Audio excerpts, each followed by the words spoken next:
Welcome everyone. क्या हालचाल आप सभी लोगों के। तो चलिए आज स्टार्ट करने जा रहे हैं अपना थर्मोकेमिस्ट्री वाला पार्ट, जो कि इस चैप्टर का या इस यूनिट का लास्ट पार्ट होगा।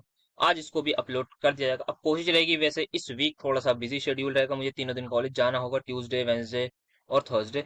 तो उसके बाद मैं कोशिश करूंगा कि थोड़ी सी स्पीड बढ़ाई जाए लेक्चर्स को अपलोड करने की। बाकी देखते हैं, जैसे मैं कर पाऊंगा वैसे करने की, पर कोशिश यही है कि मैं अब कंसिस्टेंटली थोड़ा सा और ज्यादा काम को ज्यादा करने की कोशिश करूंगा। बट देखते हैं कि इन 3 दिन में भी कोशिश करूंगा मैं अपलोड तो कर ही दूं कुछ ना कुछ लेक्चर। बट आप लोग की बस सपोर्ट चाहिए, दोस्तों के साथ शेयर करते रहिए। थर्मोकेमिस्ट्री पढ़ लीजिए, आपका ये वाला यूनिट पूरा हो जाएगा। इसके बाद सेकंड लॉ, देन इनऑर्गेनिक को भी स्टार्ट करना है। तो उसके बाद मैं सोच रहा हूँ कि शायद मैं इनऑर्गेनिक के कुछ लेक्चर डाल दूं। बाकी अगर आप कहेंगे तो फिजिकल का भी मैं ट्राई कर सकता हूँ, बट सोच रहा हूँ कि मैं इनऑर्गेनिक की थोड़ी बहुत डिमांड आ रही थी, जैसा कि बताया गया। पहले मैं ऑर्गेनिक डाल रहा था, फिर डिमांड आई फिजिकल की। अब फिजिकल डाल रहा हूँ तो डिमांड आ रही है और इनऑर्गेनिक की। अब इनऑर्गेनिक डालूंगा तो कहेंगे कि भाई ऑर्गेनिक डालो जो छूट गया। ऐसे ये सिलसिला चलता रहेगा। तो इस सिलसिले को चलता रहेगा तो भाई कंटिन्यू रखते हैं। बट हाँ, ये है कि सब कुछ अपलोड कर दिया जाएगा इजीली। आपके सारे वन शॉट्स अवेलेबल होंगे कुछ टाइम में, एग्जाम से पहले आपको सब कुछ मिलेगा, ये मेरी गारंटी है वन शॉट्स की। वीवाईक्यूज भी बिल्कुल ऑब्वियसली उसके बाद रिकॉर्डिंग वगैरह शुरू करेंगे जब वन शॉट्स हो जाएंगे, तो वो भी आपको अपलोडेड मिलेंगे। तो चलिए फिर स्टार्ट करते हैं आज का हमारा lecture with thermochemistry. So now we are starting with the thermochemistry, जो इस यूनिट का ऑलमोस्ट लास्ट टॉपिक्स में से कुछ है। तो काफी इजी है, मतलब ये आपका ऑलमोस्ट जो आपने पढ़ा होगा 11th में उसी से रिलेटेड है, वैसे ही सवाल आते हैं, इजी सवाल आता है इसका। जो भी आता है मतलब आराम से हो जाएगा, अगर इसका क्वेश्चन आएगा तो बहुत आराम से सॉल्व हो जाएगा। तो सबसे पहले चीज की जो हमें बात करनी है अपने सिलेबस से related, that is standard state of a substance. कोई भी सब्सटेंस है उसकी हमें बतानी है कि स्टैंडर्ड स्टेट होती है। तो यहाँ पर हम क्या करते हैं, जैसे कि हमें पता है एंथैल्पी किसका फंक्शन होता है, टेम्परेचर एंड प्रेशर का। तो हम यहाँ पे क्या कर रहे हैं, प्रेशर की डिपेंडेंस को हटाएंगे। कैसे कि हम डिफाइन कर देंगे स्टैंडर्ड स्टेट सब्सटेंसेस की। देखते हैं क्या। कोई भी अगर मेरे पास गैसियस सब्सटेंस है, मुझसे पूछा जाए कि आप बताओ उसकी स्टैंडर्ड स्टेट कब होगी, किस टाइम पर होगी, क्या कंडीशन होगी, तो वो ये होगी, टेम्परेचर कुछ भी होगा, प्रेशर मेरा 1 बार की इक्वल होना चाहिए। तो मतलब मेरा प्रेशर क्या हो गया, कांस्टेंट हो गया। तो that's how I remove this dependence of the pressure. कोई मुझसे पूछे लिक्विड का बताओ, तो मैं लिक्विड के लिए भी सेम बोलूंगा कि कुछ भी टेम्परेचर होगा, बट आप प्रेशर जो है उस लिक्विड का 1 बार रखिए। ठीक है जी। वो क्रिस्टलाइन सब्सटेंस, कोई भी एक क्रिस्टलाइन सब्सटेंस होगा प्योर, उसकी हमें कैसे बात करनी है, उसकी हमें सेम चीज बात करनी है कि गिवन टेम्परेचर पर प्रेशर क्या होना चाहिए, अगेन 1 बार। कोई आयन हो सोल्यूशन में, उसके लिए क्या करें, तो उसके लिए एक इंपॉर्टेंट चीज ये है कि स्टैंडर्ड स्टेट कब होगी, गिवन टेम्परेचर पर। मोलैलिटी या फिर मोलैरिटी हम वैसे किसी को भी 1 बोल देते हैं इस केस में। कॉन्सेंट्रेशन बेसिकली 1 बोलते हैं इसमें, C is equal to 1 of the species in ideal solution at 1 pressure. तो ये हमारा सब छोटा सा एक टॉपिक था जो स्टैंडर्ड स्टेट हमें बताना है। तो हमने किसकी देखी, गैस की, लिक्विड की, क्रिस्टलाइन सब्सटेंस मतलब सॉलिड की, फिर आयन या सोल्यूशन की, ये हमने देखी। तो ये क्या हो गई, standard state of a substance. अब स्टार्ट करते हैं हम थोड़े से बढ़िया topic, that the first one is enthalpy of formation. अलग ही पता लग रहा है, फॉर्मेशन मतलब कोई चीज बन रही है, एंथैल्पी मतलब उस चीज में एंथैल्पी। स्टैंडर्ड वर्ड जहां पर भी लग गया, इसका मतलब स्टैंडर्ड कंडीशंस अप्लाई हैं। स्टैंडर्ड कंडीशन अप्लाई का मतलब क्या है, सिंपल, प्रेशर क्या है आपका, 1 बार है। ठीक है, तो प्रेशर आपका मैक्सिमम केसेस में 1 बार होगा, तो ये आपकी स्टैंडर्ड कंडीशन होगी। तो अब standard enthalpy of formation, standard में बस इतना डिफरेंस है कि यहाँ पे कंडीशन लगी प्रेशर वाली। बाकी अगर स्टैंडर्ड हटा दूं तो एंथैल्पी ऑफ फॉर्मेशन मतलब किसी भी प्रेशर पर हो रही है। ठीक है, तो एंथैल्पी ऑफ फॉर्मेशन क्या होती है किसी भी कंपाउंड की, is the change in standard enthalpy. कोई भी एंथैल्पी है, एंथैल्पी चेंज बेसिकली, स्टैंडर्ड अगर वर्ड हटाते हैं आप, स्टैंडर्ड वर्ड हटा के पढ़िए। Enthalpy of formation of a compound is the change in enthalpy when 1 mole of a compound is form from starting from the requisite amounts of elements in their stable states of aggregation. Sir ये last line बहुत ज्यादा खतरनाक है, इतनी अच्छी English तो हमने कभी देखी भी नहीं ना, सॉरी। तो इसी इंग्लिश को मैं थोड़ा समझाता हूँ।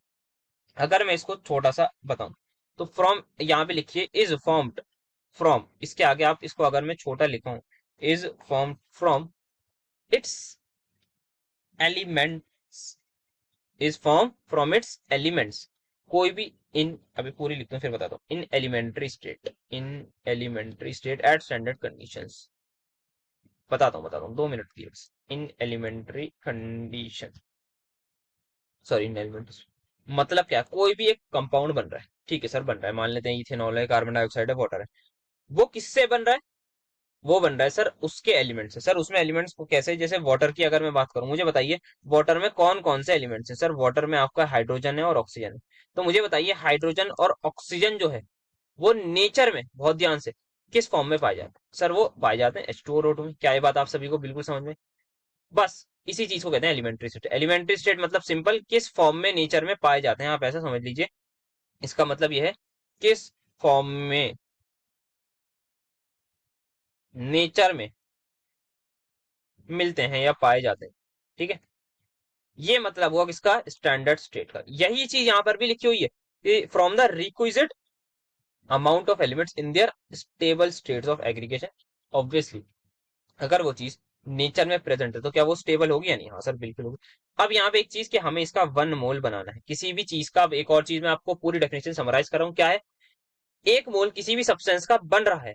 एक मोल किसी भी सब्सटेंस का बन रहा है, कहां से बन रहा है? उसके एलिमेंट से बन रहा है। उसके एलिमेंट किस फॉर्म में? जिस फॉर्म में वो नेचर में पाए जाते हैं, जो उनकी स्टेबल स्टेट है। तो ये क्या हो गया आपका? H2 gas plus O2 gas आपको क्या देगा? वाटर देगा। तो यहां पर आप ये लिख सकते हैं। और इस रिएक्शन में जो भी एंथैल्पी चेंज आएगा, जो भी इस रिएक्शन का एंथैल्पी चेंज आएगा, उसको मैं बोलूंगा डेल्टा H फॉर्मेशन। किसका? Enthalpy of formation of water, मैं उसको बोलूंगा प्यार से। और यहाँ पे अगर मैं नॉट लगा दूं तो इसका मतलब है एट स्टैंडर्ड कंडीशंस मैं बात कर रहा हूँ। नॉट इज सिंपली एक जीरो का सा साइन होता है, वो लगाऊं।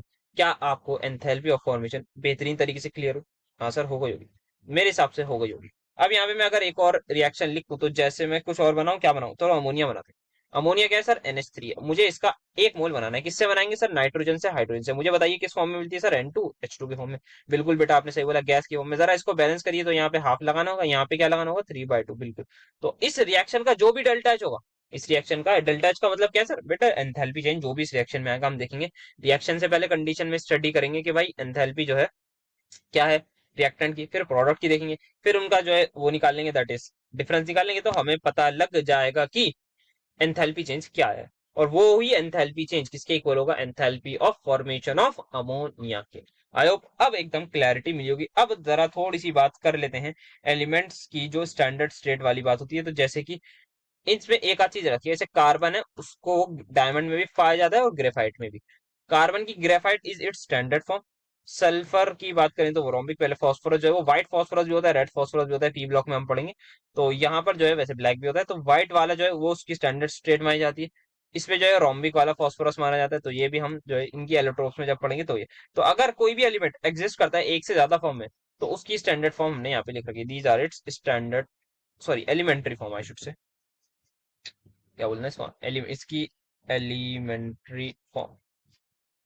तो ये चीज को आप ध्यान रखिएगा। और एक और चीज अब जरा ध्यान रखिए, जितने भी एलिमेंट्स, ऑल एलिमेंट्स, अगर मैं मुझे बताया गया कि एक एलिमेंट है वो अपनी एलिमेंट्री स्टेट में, ठीक है, मुझे बता दिया, मतलब मुझे पता भी होगा और मैं देख भी लूंगा कि अच्छा अच्छा कार्बन ग्रेफाइट है, तो ये जो है नेचर में इसी फॉर्म में पाया जाता है, तो ये इसकी एलिमेंट्री स्टेट है। तो जितने भी एलिमेंट्स अगर अपनी एलिमेंट्री स्टेट में प्रेजेंट है, उनसे आपको पूछ ले कि भाई एक एलिमेंट है वो अपनी एलिमेंट्री स्टेट में प्रेजेंट है, बताइए उसका डेल्टा एच फॉर्मेशन क्या होगा? तो जितने भी एलिमेंट्स अपनी एलिमेंट्री स्टेट में प्रेजेंट होते हैं, उन सभी का डेल्टा एच फॉर्मेशन जीरो होता है। Have delta H formation equal to zero होता है। इस बात का ध्यान रखिएगा, ठीक है sir?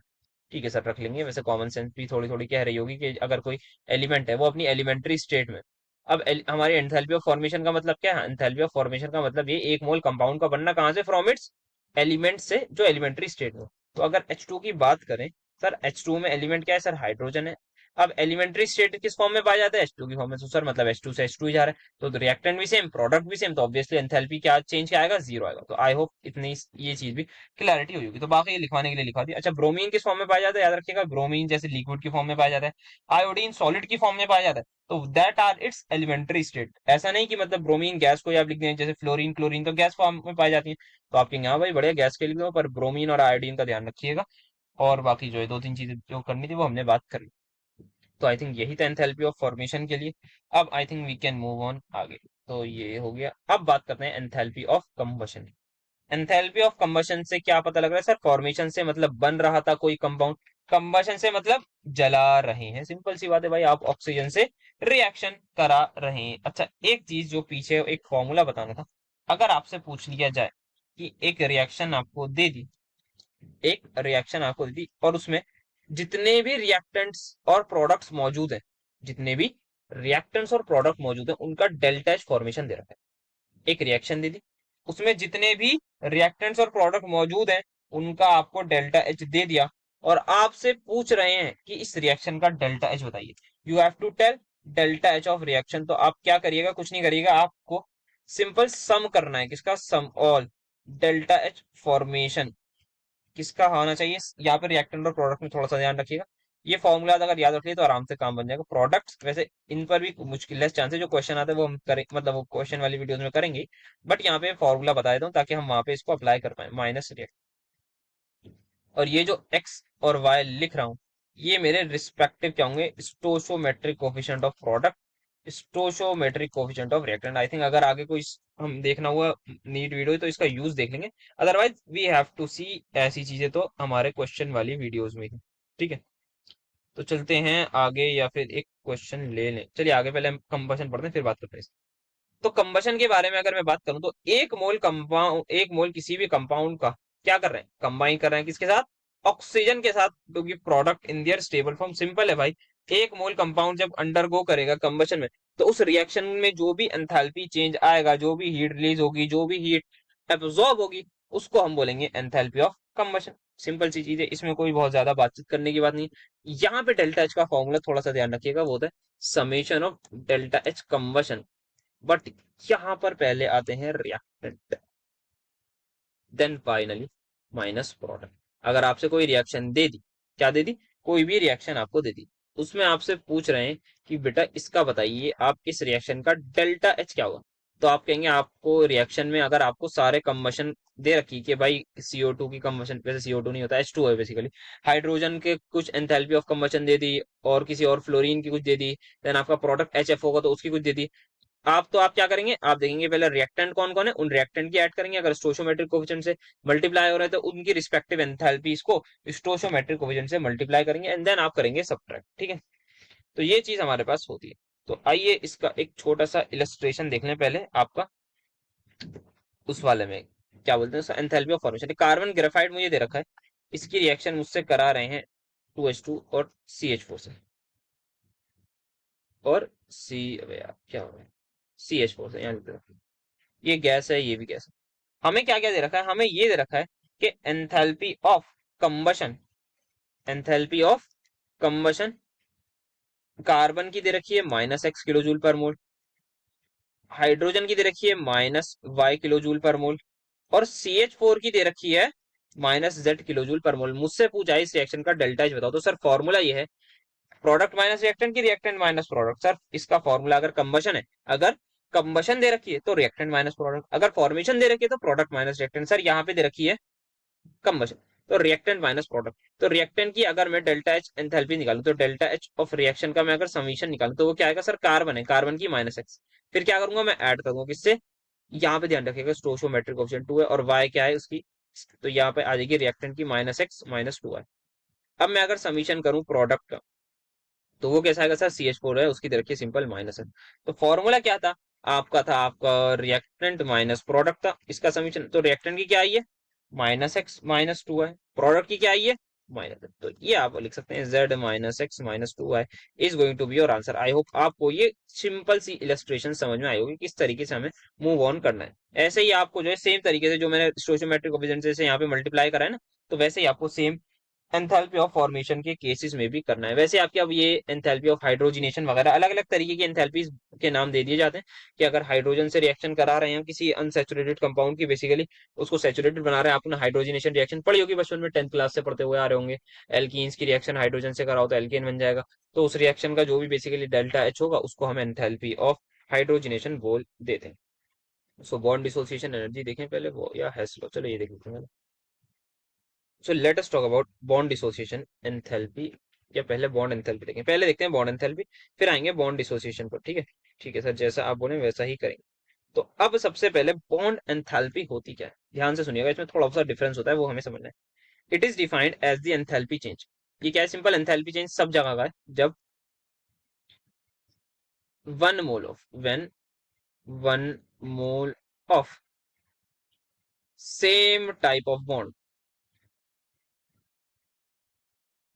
is broken into gaseous atom, तो बॉन्ड एंथैल्पी क्या है? Is simply the enthalpy change जब क्या है, एक mole same type of bond क्या हुआ हो, ब्रोकन हुआ हो किसमें, इनटू इट्स गैसियस एटम। जैसे कि कोई भी कंपाउंड है, एक मोल ऑफ ए, इसको मैंने क्या करा, तोड़ दिया 2A में। तो क्या करा है, एक बॉन्ड तोड़ा है। तो इस रिएक्शन का जो भी डेल्टा एच होगा वो मेरे पास सिंपल इक्वल होगा बॉन्ड एंथैल्पी ऑफ ए। ठीक है। अब ऐसे ही मेरे पास एक मोल में ले लूं ए डबल बॉन्ड ए का, तब भी मुझे सेम चीज मिलेगी। तो मेरे पास जो डेल्टा एच रिएक्शन हो जाएगा वो आ जाएगा bond enthalpy of A double bond. ठीक है, इतना अभी तक क्लियर हुआ। सिमिलरली ट्रिपल बॉन्ड, तो क्या बात हुई है, बॉन्ड एंथैल्पी क्या है, एक mole same type of bond तोड़ रहे हैं, सेम टाइप ऑफ बॉन्ड तोड़ रहे हैं। ध्यान रखिएगा, ए है तो ए बॉन्ड ही तोड़ रहे हैं, ए बी बॉन्ड नहीं तोड़ रहे हैं, सिर्फ ए बॉन्ड की बात कर रहे हैं यहाँ पर। ठीक है सर, ये बात समझ में आ गई। अगर यहाँ पर हमारे पास वेन एक से ज्यादा similar type of bond present हो, याद रखिएगा same type of bond similar type of bond अब प्रेजेंट है यहाँ पर। अगर हमारे पास वेन मोर देन, तो यदि एक से ज्यादा सिमिलर टाइप के बॉन्ड प्रेजेंट है तब बॉन्ड एंथैल्पी क्या होगी, एवरेज होगी। ऑल बॉन्ड एंथैल्पी का मतलब, सर एवरेज का मतलब समझाइए थोड़ा। बिल्कुल समझाता हूँ। CH4 मैंने ले लिया, क्या यहाँ पर एक से ज्यादा CH बॉन्ड प्रेजेंट है? हाँ सर, 4 CH बॉन्ड प्रेजेंट है। तो यहाँ पर क्या होगा, यहाँ पर देखिए आप पहले बॉन्ड तोड़ेंगे तो ये आ जाएगा, फिर आप क्या करेंगे, दूसरा बॉन्ड तोड़ेंगे तो ये आ जाएगा। आएगा या नहीं आएगा सर? बिल्कुल आएगा, क्यों नहीं आएगा। फिर आप तीसरा बॉन्ड तोड़ेंगे, ये आ जाएगा। फिर आप चौथा बॉन्ड तोड़ेंगे, ये आ जाएगा। करिएगा जरा इसको सबको ऐड, तो जैसे ही आप इन सभी को ऐड करेंगे तो आप इससे ये कैंसिल, इससे ये कैंसिल, इससे ये कैंसिल, और आपके पास मिल जाएगा CH4 जो गैस है वो आपकी इक्वल है किसके, कार्बन प्लस 4 हाइड्रोजन के। और इन सारी रिएक्शंस का delta H1, delta H2, delta H3, delta H4 अगर मैं बोलूं हर रिएक्शन का अलग अलग होगा। इसमें जो डेल्टा H1 होगा वो CH बॉन्ड को तोड़ा है आपने, फिर इसमें जो है CH3 के CH बॉन्ड को तोड़ा है, फिर इसमें CH2 के CH बॉन्ड को तोड़ा है, फिर इसमें CH4 के तोड़ा है। तो यहाँ पे जो नेट डेल्टा H आएगा वो तो सबसे पहले आपका delta H1 plus delta H2 plus delta H3 plus delta H4 के इक्वल आएगा। सर ये आपने कैसे लिख दिया बेटा, ये अभी हम हेस लॉ में भी पढ़ेंगे। वैसे भी आपको मेरे हिसाब से कॉमन सेंस से पता ही होगा। तो ना मुझे अगर बॉन्ड एंथैल्पी निकालनी है, मुझे क्या निकालनी है, अगर यहाँ पर यार हेस लॉ इतनी जल्दी क्यों आ रहा है, पीछे वाले पेज पे लिख देता हूँ। तो अगर मुझे यहाँ पर बॉन्ड एनर्जी अब निकालनी है, किसकी सर, CH की निकालेंगे और किसकी निकालेंगे, तो वो आपकी इक्वल होगी डेल्टा H रिएक्शन बटे 4 के। क्या ये बात समझ में आई कि अगर, वैसे ये क्वेश्चन पूछना मुश्किल है तो आपको ऐसे दे देंगे। क्वेश्चन जब हम करेंगे ना तो उसमें क्लैरिटी होगी क्वेश्चन वाली वीडियोस में। ये जो थर्मोकेमिस्ट्री है ना, इसकी बहुत ज्यादा क्लैरिटी, और जब पता लगेगा कि यार कितनी इजी होती है जब हम सवाल करेंगे इसकी। तो सवाल कब करेंगे, PYQs के लिए बने रही। तो इसीलिए मैंने स्टार्टिंग में ही बोल दिया था जब हमने ये स्टार्ट करा था कि भाई PYQs मस्ट है। फिजिकल में तो भाई बहुत ही ज्यादा जरूरी होंगे, वैसे physical is way more difficult than any other subject this semester में।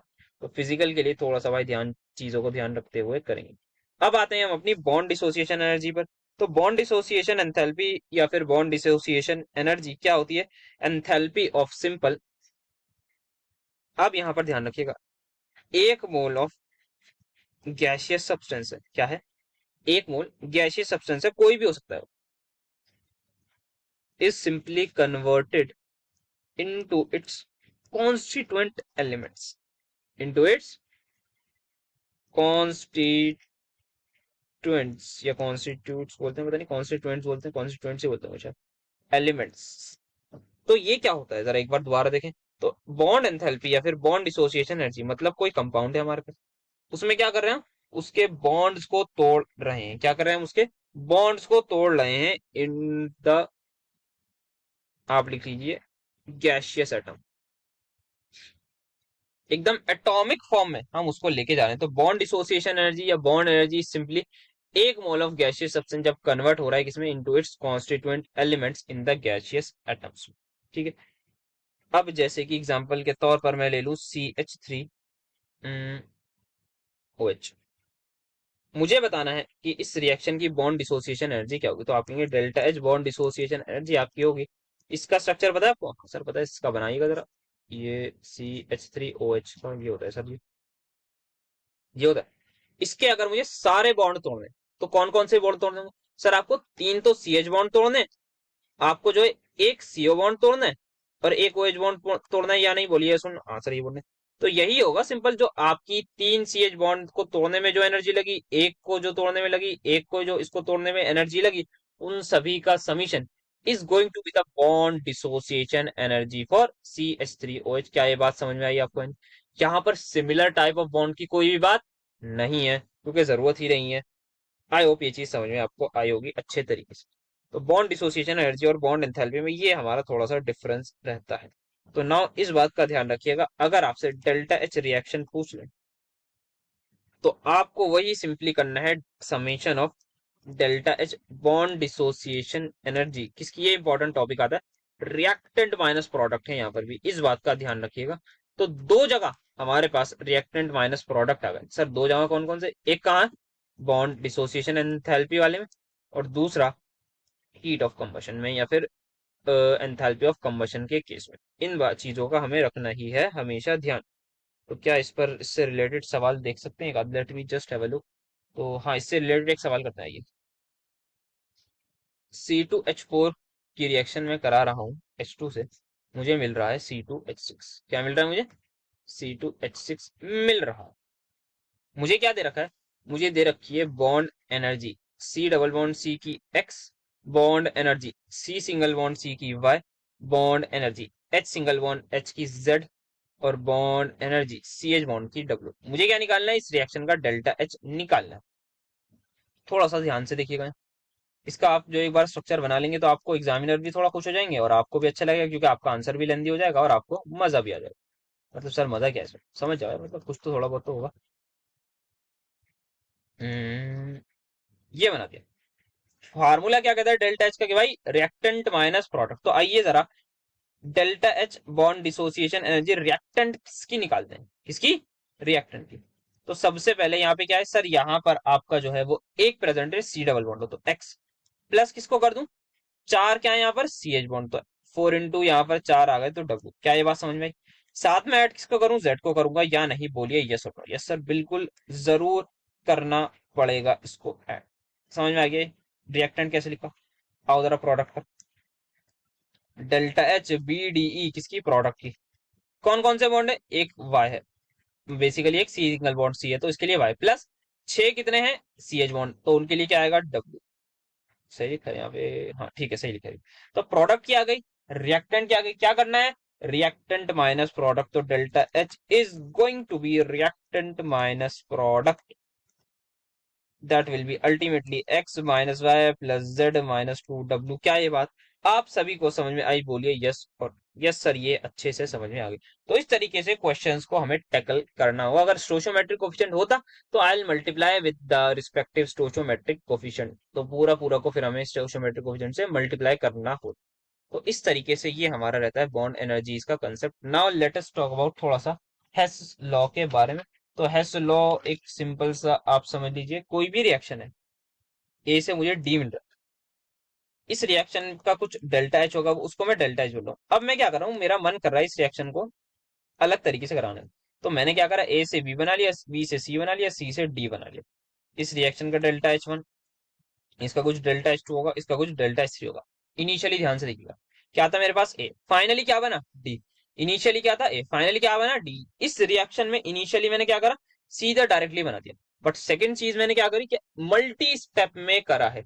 पहली रिएक्शन ये सिंगल स्टेप, दूसरी मल्टी स्टेप में। तो इस रिएक्शन का जो डेल्टा एच होगा वो सेव रहेगा। कैसे? आप इसको ऐड करिए, ए प्लस बी प्लस सी आ जाएगा रिएक्टेंट साइड, और इसको ऐड करेंगे इधर आ जाएगा B plus C plus D आ जाएगा, बी से बी, सी से सी उड़ाइए, फाइनली आपको ए गिव्स यू डी ही मिलेगा। और जो ये रिएक्शन है, इस रिएक्शन का डेल्टा एच आपका सिंपल इक्वल होगा delta H1 plus delta H2 plus delta H3 के।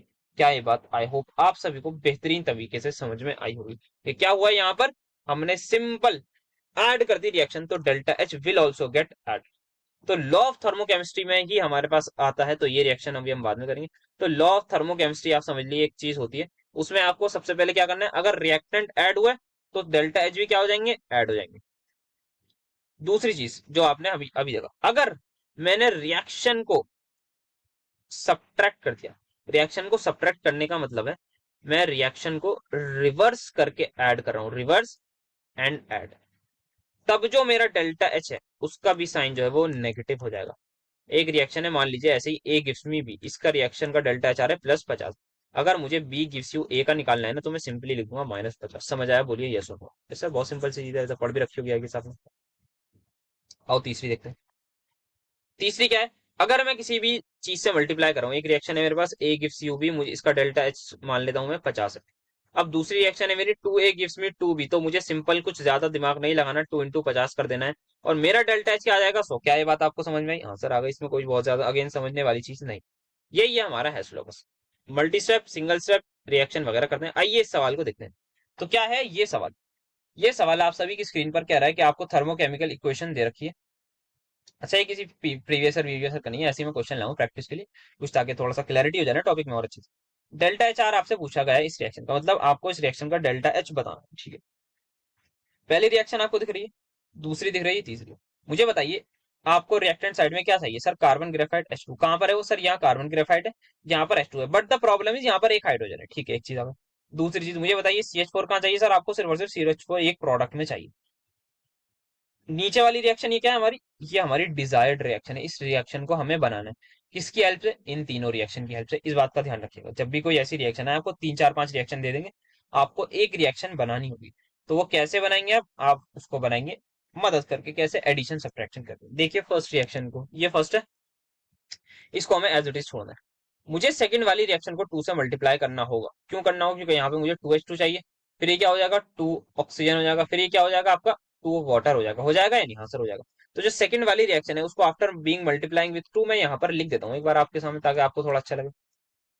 मुझे बताइए, अभी अभी हमने पढ़ा है इस रिएक्शन के डेल्टा एच को मैं क्या बोलूँ? क्या मैं 2 × -258 बोलूँ या नहीं? बोलिए यस और नो। यस सर बिल्कुल बोलिए सर, 258 नहीं, पहले तो आप 285 बोलिए। हाँ बेटा sorry,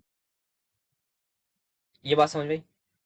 third reaction as it is. अब क्या करिए, इसको मैं बोलता हूँ 1, इसको मैं बोलता हूँ 2, इसको मैं बोलता हूँ 3। रिएक्शन को, जरा रिएक्शन को ऐड करिए। सर ये हो जाएगा कार्बन ग्रेफाइट प्लस ऑक्सीजन, फिर सेकंड हमारी है 2H2 प्लस ऑक्सीजन, फिर आपकी CO2 प्लस 2 पानी।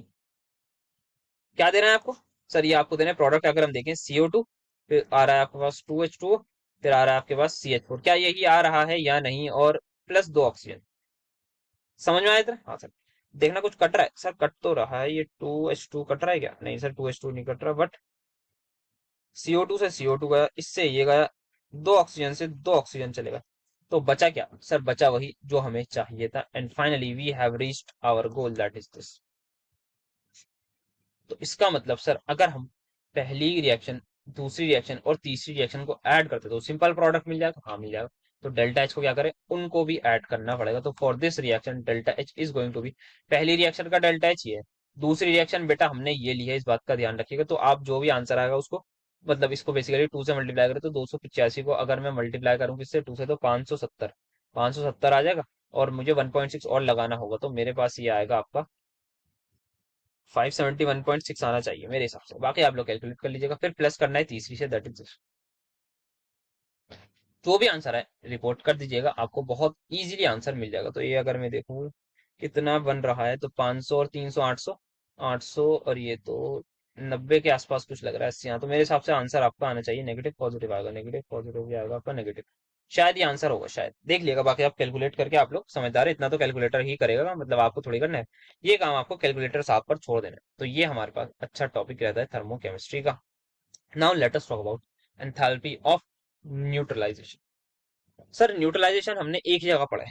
बिल्कुल बेटा, मैंने भी एक ही जगह पढ़ा है, एसिड बेस में। हाँ सर आपने भी यही पढ़ा है भाई, मैं कोई अलग थोड़ी पढ़ूंगा, मतलब सेम ही चीज तो पढ़ी होगी मैंने भी, कौन सा मैं कौन सा मार्स वार्स से थोड़ी आया हूँ। तो यहाँ पर जो है बात करनी है हमें एंथैल्पी ऑफ न्यूट्रलाइजेशन की। क्या लिखा हुआ है? जैसे कि आप देख सकते हैं, is defined as enthalpy change when 1 mole of H plus in dilute solution combines with 1 mole of OH negative. इतना ध्यान रखिएगा। तो 1 मोल ध्यान रखना है, ये क्या याद रखना है? 1 मोल। अच्छा यहाँ पर सर ये क्या दे रखा है अभी देख, तो मैं यहाँ पे क्या कर रहा हूँ, कुछ नहीं कर रहा। सबसे पहले एक सिंपल एसिड लेता हूँ, उसकी एक बेस से रिएक्शन करा देता हूँ, जो भी हुआ क्या होगा सर? NaCl plus water. इतना क्लियर है सर? क्लियर।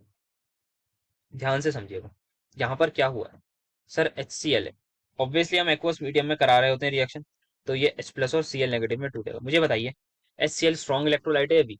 सर स्ट्रॉन्ग है, मतलब ऑब्वियसली क्या ये पानी में डालते ही टूटेगा, या मुझे कुछ इसको तोड़ने के लिए एनर्जी देनी पड़ेगी? सर नहीं, ये पानी में डालते ही टूट जाएगा।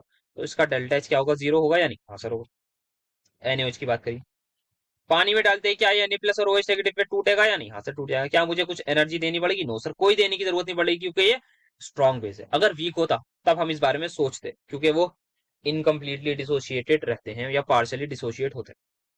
दोबारा आइए, NaCl है सर, ये तो सॉल्ट बन जाएगी, तो ये भी बेसिकली टूटी रहेगी, टूटी इसी फॉर्म में एग्जिस्ट करेगी।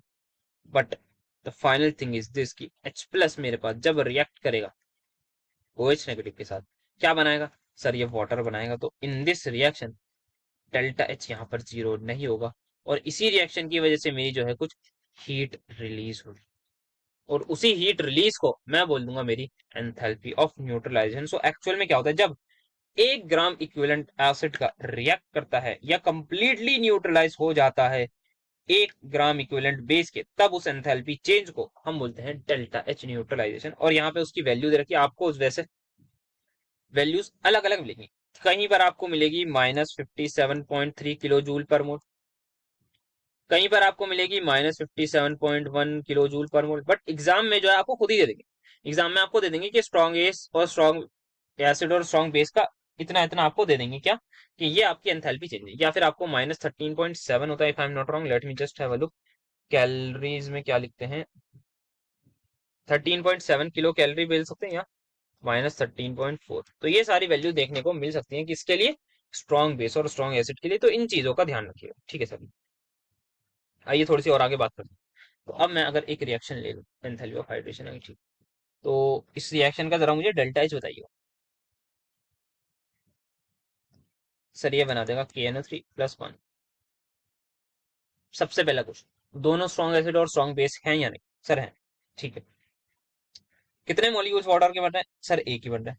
तो सिंपल बोलिएगा इस रिएक्शन का डेल्टा एच -57 पॉइंट, जो भी क्वेश्चन में दे रखो, -55.84, -55.3, वही होगा। समझ में आया? ठीक है, ध्यान से देखिएगा इस रिएक्शन में। सर ये बनाएगा Na2SO4 प्लस क्या, रिएक्शन को बैलेंस करूंगा तो क्या मुझे यहाँ 2 लगाना होगा? मुझे बताइए कितने मॉलिक्यूल्स वाटर के बन रहे हैं, सर यहाँ पर बन रहे हैं 2 मॉलिक्यूल्स। तो यहाँ पे ध्यान रखिएगा delta H is going to be 2 into this. जो भी आंसर है उसको रिपोर्ट कर दीजिए, ठीक है सर। ये बात भी मेरे हिसाब से ये समझ में आई होगी, इसमें कुछ मुझे एक्सप्लेन करने की आई डोंट थिंक जरूरत है। एक और चीज आपको देखने, जैसे HNO3 की रिएक्शन आपको दे दी NaOH, सर पता है ये बनेगा सबको। बट इसके दे दिए आपको 5 मोल, इसके दे दिए 4 मोल।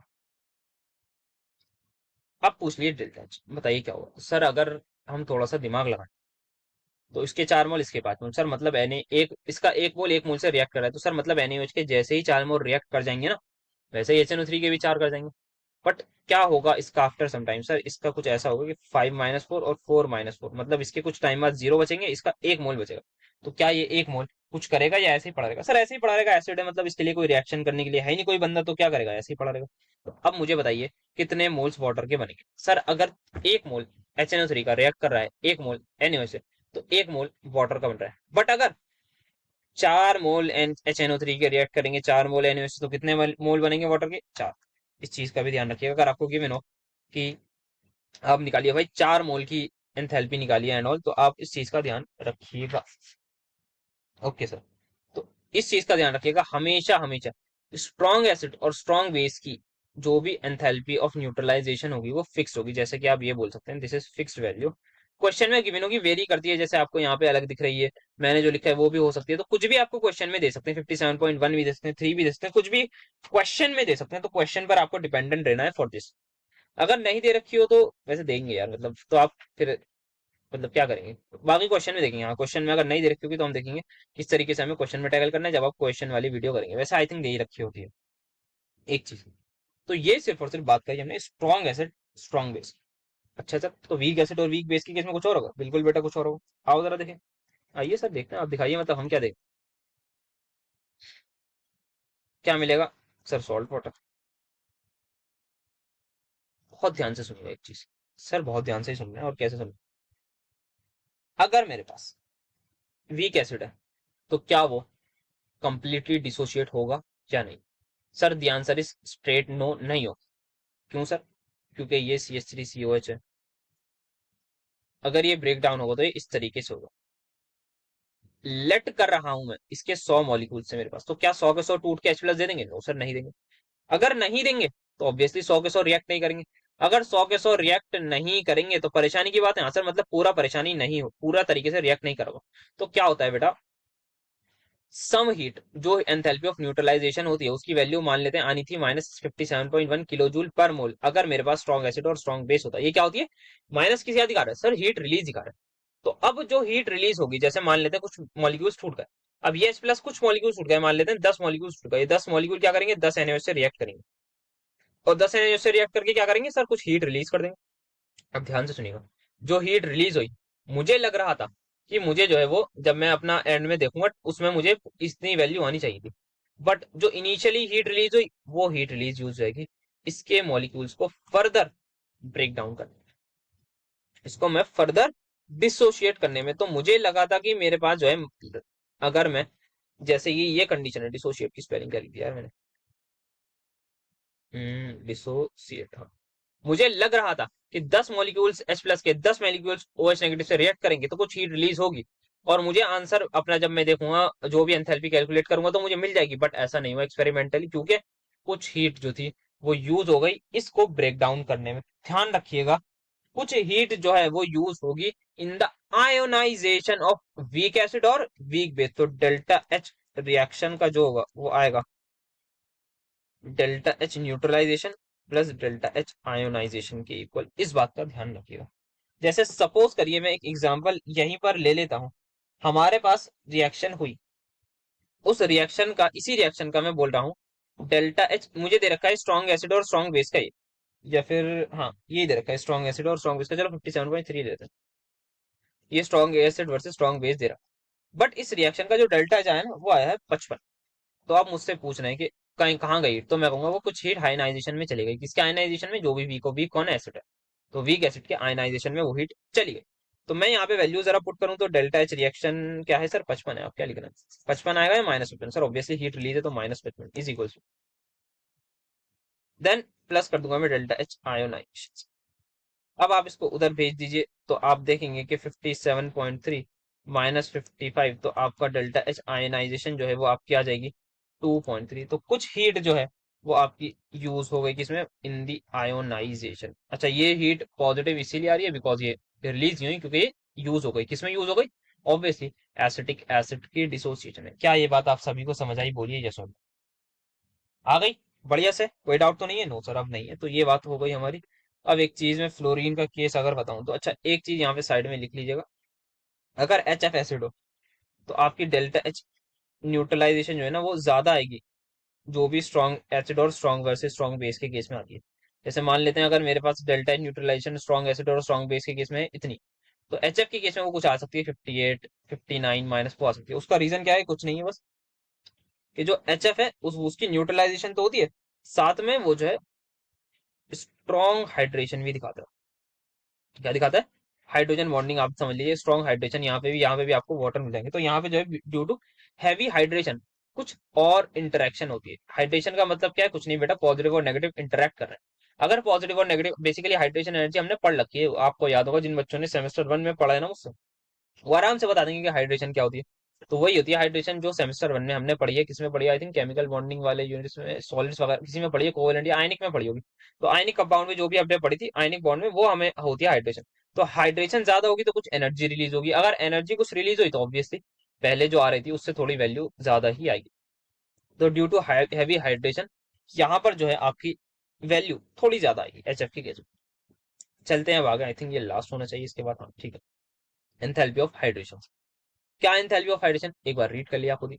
ऑफ अ गिवन एनहाइड्रस और partially hydrated salt is the enthalpy change, जब क्या हो, एक मोल किससे कंबाइन करो, amount of water to form a new hydrated salt. कुछ नहीं है, बस कॉपर सल्फेट है, उसके आपने 5 मोल से रिएक्शन करा दी तो आपको ये हाइड्रस फॉर्म में मिल जाएगा। इस रिएक्शन का जो भी एंथैल्पी चेंज होगा उसको आप बोलेंगे एंथैल्पी ऑफ हाइड्रेशन। ज्यादा बातचीत नहीं करनी है इसके, पास आगे बढ़ते हैं किरचॉफ इक्वेशन की तरफ।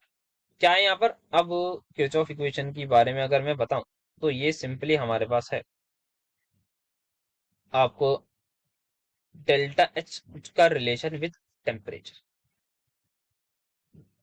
ऐसा समझ लीजिए। हाँ, डेल्टा एच का रिलेशन हमारे पास जो है वो टेम्परेचर से क्या होता है, कि अगर हमारे पास हमने टेम्परेचर चेंज करा तो एंथैल्पी में क्या चेंज आएगा, that's tell us about Kirchhoff equation, और साथ में डेल्टा यू का भी बताता है।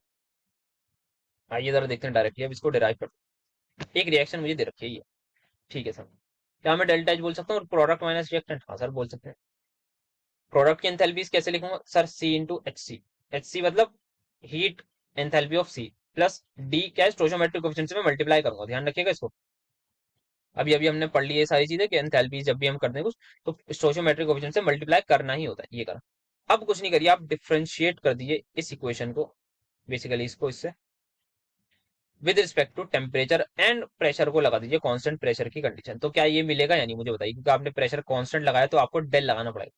ये बात समझ में आई यानी? मुझे इतना बता, तो सी जो है वो कोई नंबर होगा तो बाहर आ गया, ये del H C by del T, ठीक है। और ये क्या इसके इक्वल होता है सर? सीपी के।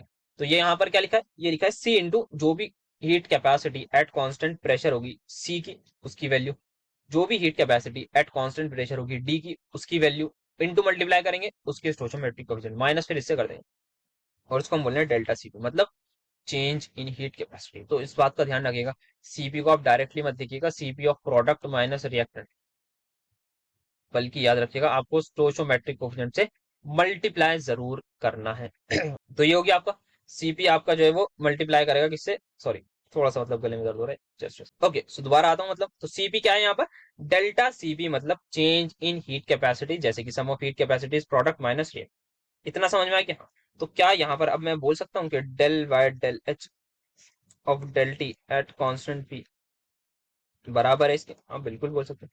मल्टीप्लाई जरा अगर करिएगा आगे, तो ये इज इक्वल्स टू आपका, वैसे अब इस डेल को मैं डी कर सकता हूँ, क्योंकि अब यहाँ पे हम काम कर रहे हैं ना डायरेक्टली, अब हमें इंटीग्रेट करना है बेसिकली, और यहाँ पे आ जाएगा C P D T, delta C P D T basically. कर दूं इंटीग्रेट? हाँ सर कर दूं, कर देता हूँ। कहाँ से सर? आप करिए डेल्टा एच वन से डेल्टा एच टू तक, और ये कहाँ से आएगा? टेम्परेचर आपका टी वन से टी टू तक, तो ये आ जाएगा आपका delta H two minus delta H one is equal to temperature भी अगेन यहाँ पे वही आएगा, तो delta C P into T two minus T one. क्या ये बात आप सभी को समझ में? अगर यहाँ पर, बस यहाँ पर मैं क्या करूंगा, जैसे आप अच्छा यहाँ पे दे ही रखा, चलो मैं ये भी लिया, मुझे याद नहीं रहा बट लिया, ठीक है। तो ये इंटीग्रेट करा आपने, यहाँ से ये करा, और ये आप देख सकते हैं फाइनली आपने से ये करा है ना मैंने, हाँ ये करा, ठीक है। तो ये क्वेश्चन आपकी बन गई। अगर हम क्या करें, यहाँ पे क्या करें, अगर हम कांस्टेंट प्रेशर की जगह कांस्टेंट वॉल्यूम ले आए, तो हमारा यहाँ पे डेल्टा यू बन जाएगा, और ये बन जाएगा क्या? Delta C.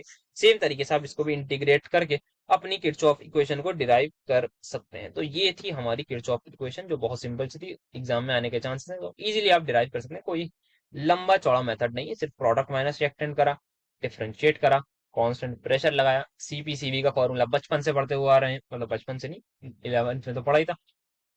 इस बार भी बहुत पढ़ा, मतलब 11th में ही नहीं पढ़ा, इस बार भी अभी वीडियो जो देख रहे होंगे उन्होंने पढ़ा होगा, तो आपका डेल्टा सीपी मिल जाएगा। सो यस, इतना ही था आज के लिए और हमारे थर्मोडायनामिक्स के यूनिट के लिए।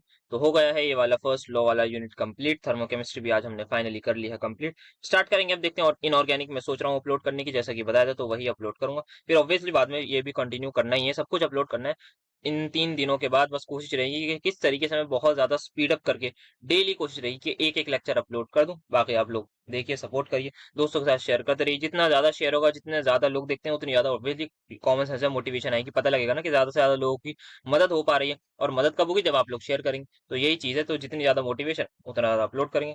मिलते हैं फिर आपसे नेक्स्ट लेक्चर में। Thank you so much for attending my lecture.